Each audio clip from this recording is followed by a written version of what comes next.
Okay, today I'm going to go through the beginnings of making a memory quilt.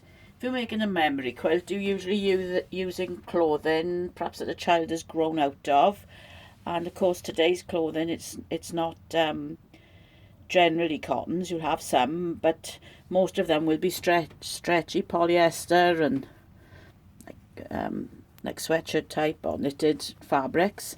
So in order to be able to use these in a quilt, you need to stabilise them. Otherwise, they'll just go in all directions. When you cut them, they won't stay into the square. So I use iron-on violin or iron-on interfacing. This is iron-on interfacing. Okay, that's quite a thin one. It's not a thick, heavyweight one. And there's glue on one side of it, and then it's like a woven on the other side. So the first thing we're going to do is cut some of the clothing up. Now these are some of the clothes I've got in this bag I'm using now. I've also got these sweatpants, which I've cut out one side of and made into 4.5-inch squares. Put those to one side a moment. I've also made some strips, and these are 4.5 by 8.5, and you can see here's one that was a little cardigan, so I've managed to keep that little motif, well, it's a little pocket on there, so it adds a little bit of interest. And these ones then are the bigger ones. These are 8.5-inch square, and of course where I've been able to cut, the whole motif out, I have. This one I actually added a little bit to the side because I wanted to use this hole and it wasn't quite 8.5-inch square, so I added one of the other fabrics from one of the other pieces of clothing to the side to make that up.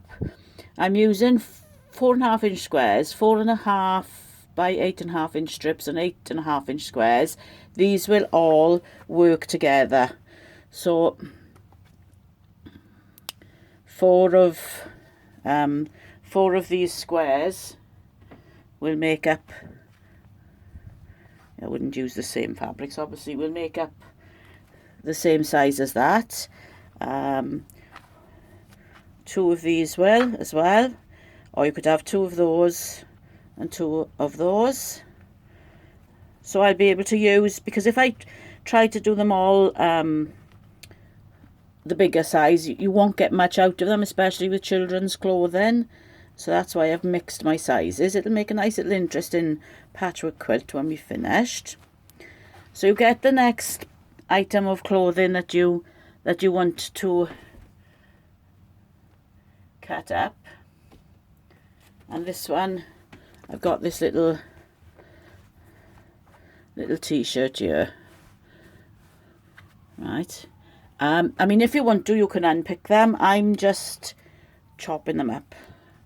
I haven't got time to sit and unpicking. That's up to you.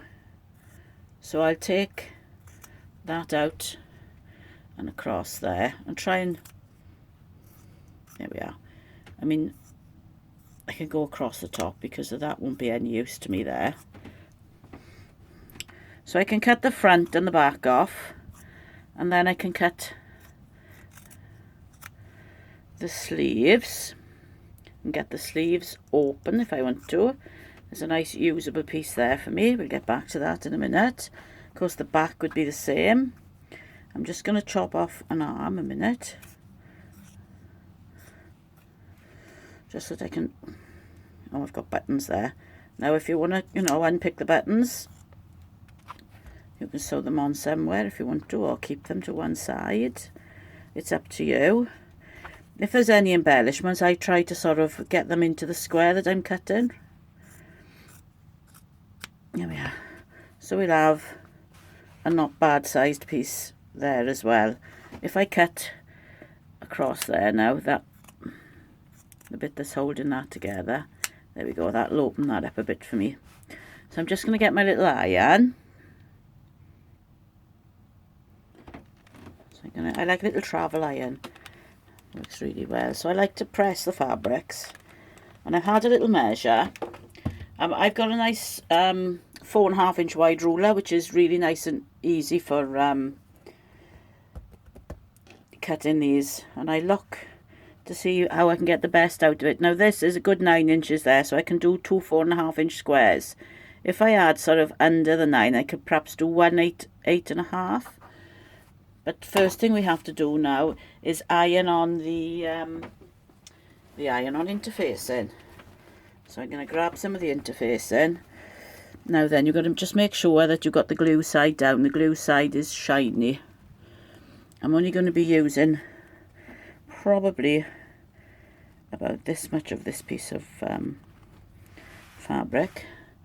So I'm going to press this on. Now when you're using anything with a glue base to it and you're ironing it on, when you're finished ironing it, keep on moving, when you're finished ironing it, leave it for a few seconds, because if you try and move it straight away, the glue is hot, so the glue is likely to come away. But if you give it a few seconds to cool down, then the glue will set. So I'm just cutting away the excess here.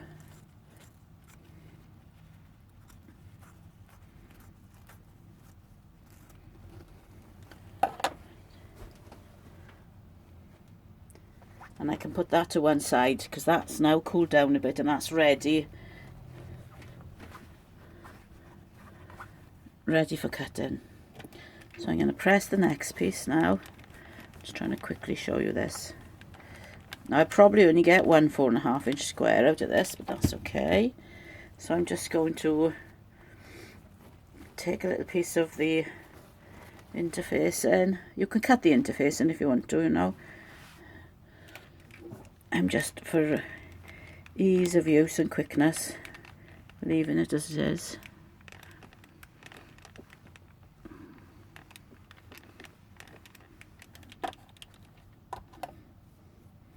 Try not to move it much while it's cooling down. Here we go. I'm going to just cut all this round here. I might give it another press now. I feel as though I can see a little hair or something in there. I think that's one of my dog's hairs. I don't know. That's got up here in my sewing room. There we go. Leave that for a few seconds. So I'm going to put that to one side. I'm going to move my pressing board now because we're cutting.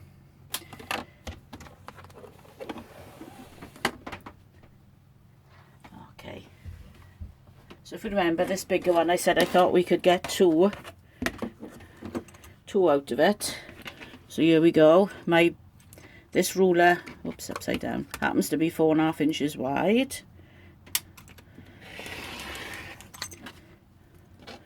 So I'll cut this to 4.5 inches. I'm saying the ruler happens to be 4.5 inches wide. I tend to make things whatever width my rulers are. It makes life easier. So I'm going to take that straight edge along there and cut that edge straight. And now I can just cut the other edge. So here, 4.5 inch square. And I can do the same with this one, straight edge, 4.5 inch square. And you can cut them into whatever size.